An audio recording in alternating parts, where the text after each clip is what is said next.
ከዋልታ ረገጥ እሳቤዎች በመውጣት ዘረኝነት የሚባል መጤ ፖለቲካን በጽኑ ልንታገል ይገባል ሲሉ የደሴ ከተማ አስተዳደር ተቀዳሚ ምክትል ከንቲባ አቶ ሳሙኤል ሞላልኝ ተናገሩ። ተለዋዋጭ የሆነውን የፖለቲካ ሁኔታን መመከት የሚቻለው ለጋራ ዓላማ በጋራ በመቆም ነው ያሉት ደግሞ የአማራ ክልል የኢንዱስትሪና ኢንቨስትመንት ቢሮ ኃላፊ እንድሪስ አብዱ ናቸው። የደቡብ ወሎ ዞንና የደሴ ከተማ አስተዳደር አመራሮች ፈተናዎችን ወደ ድል በመቀየር ህዝባችንን እናሻገር በሚል መሪ ሐሳብ በወቅታዊ ሁኔታዎችና የቀጣይ መፍትሄ አቅጣጫዎች ላይ የሚያደርጉት ኮንፈረንስ በደሴ ከተማ ተጀምሯል። ሀበሻን ላይ ተጨማሪ ዘገባ አለው።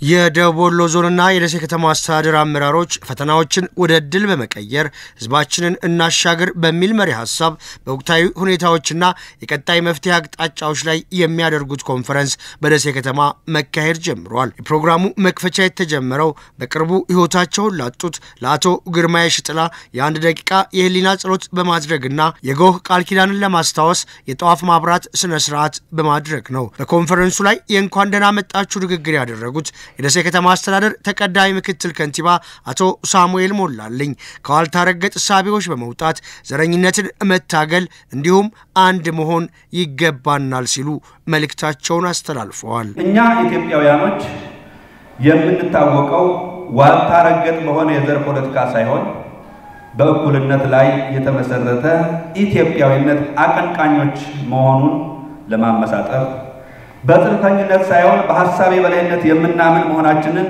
ለማመሳጠር ለሀገር አፍራሾች እጅ የምንሰጥ ሳይሆን ለነጻነታችን በጋራ የምንቆም መሆኑን ለማመሳጠር በመከባበር ላይ የተመሰረተ ሃይማኖት ያለን መሆኑን በመብታችን የማንደራደር መሆኑን በጥበብ የተዋብን መሆኑን ለማመሳጠር ነው። ችግሮቻችንና በአማራ ህዝብ ጥቅምና ጥያቄዎች ዙሪያ በአቋም ሰፊ ልዩነት ባይኖረንም የትግል ስልታችን ላይ ለየብቻ ከማሰብ ወጥተን ተመካክረን አንድ ላይ መቆም አንድ መሆን ይተበቅብናል። የአማራ ክልል የኢንዱስትሪና ኢንቨስትመንት ቢሮ ኃላፊ አቶ እንድሪስ አብዱ ተለዋዋጭ ሆኖ የፖለቲካ ሁኔታን መመከት የሚቻለው አንድ በመሆንና ለጋራ ዓላማ በጋራ በመቆም ነው ብለው የአማራ ህዝብ ጥያቄዎች በጋራ የምክክር ኮሚሽኑ እንደሚፈቱ ይታመናል ሲሉ አስረድተዋል። የአማራ ክልል ህዝብ መሰረታዊ ፍላጎቶች ውስጥ ቅድሚያ የሚሰጣቸው የህግ መንግስት ማሻሻያ የማንነትና የወሰን ጥያቄ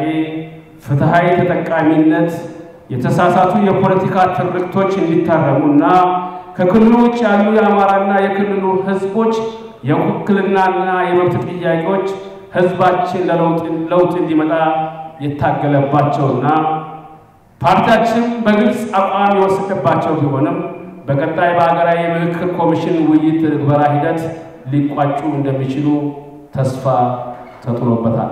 ከላይ የተጠቀሱት ጥያቄዎች በኢትዮጵያዊነት ጥላ ስር አንዳችን በአንዳችን ጫማ ሆነን በመተሳሰብና በመተባበር ምላሽ እንደሚያገኙ አምነን ለተግባራዊነቱ የድርሻችንን መወጣት የሚጠይቀን ወቅት ላይ እንገኛለን። የክልላችን መንግስትም እነዚህ ወሳኝ የህዝብ ጥያቄዎች በሰከነ መንገድ እንዲፈቱ ከፍተኛ ጥረት በማድረግ ላይ ይገኛል። አቶ እንድሪስ እየተስተዋሉ ያሉ ችግሮችን ለመፍታት የመንግስት ሚና እንዳለ ሆኖ ህዝባችንም ከጎናችን ሊሆን ይገባል ብለዋል። እየተስተዋሉ ያሉ ችግሮችን ለመቅረፍ የመንግስት ሚና ተኪ የሌለውን ያህል ህዝቡም የሚጠበቅበትን ድርሻ እንዲወጣ የሚያደርግ እምነት መፍጠር ያስፈልጋል።